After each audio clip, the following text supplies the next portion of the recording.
Hey, what's up mga kaballers? Maligayang pagbabalik sa aking channel. Halina't pag-usapan natin ang balita patungkol sa hindi pa nga daw kayang makapasok ni Jalen Green sa All-Star. At ang balita naman patungkol sa dalawang superstar na makukuha ng Warriors o posibleng makuha ng Warriors bago ang trade deadline. Tara na't pag-usapan natin yan dito sa Basketball Hot Shots.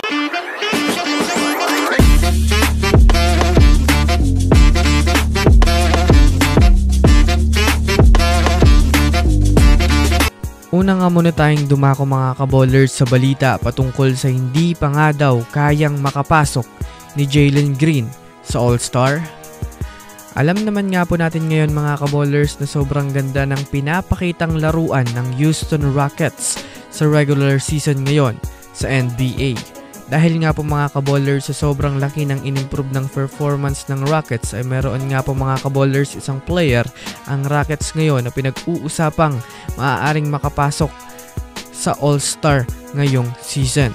Ito nga po mga kaballers ay si Jalen Green na sa ngayon nga ay halos siya nga ang palaging nagbubuhat sa Rockets pagdating sa opensa. Sa laki nga ng pag-step up niya ngayong season ay kasalukuyang marami na nga po mga kaballers mga rumors na siya na nga daw ang susunod na batang superstar na makakapasok sa All-Star.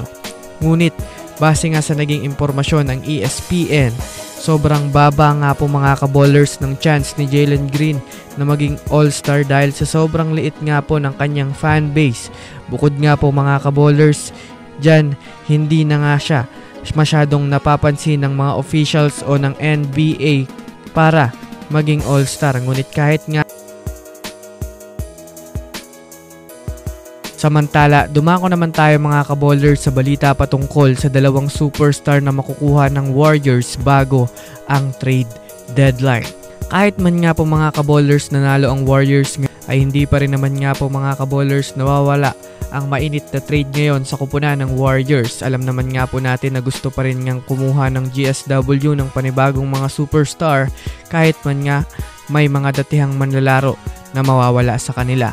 Ayon sa trade update ng Warriors, dalawang player nga po ngayon ang masyadong tinututukan ng Warriors. Ito nga mga kaballers ay sina Jimmy Butler at Nikola Vucevic na kasalukuyang sinisimulan na nga ng GSW makipagtransaksyon sa kanilang mga kupunan.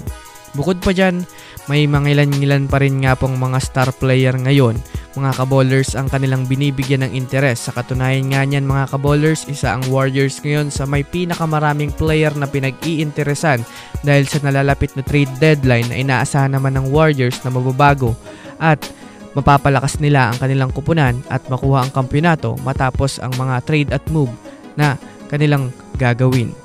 So yun lamang mga kaballers, yan lang naman ang pag-uusapan natin ngayon. Pindutin ang subscribe and hit nyo na rin ang notification bell para sa mga susunod na updates sa mundo ng basketball. Again, this is Basketball Hot Shots. Thanks for watching.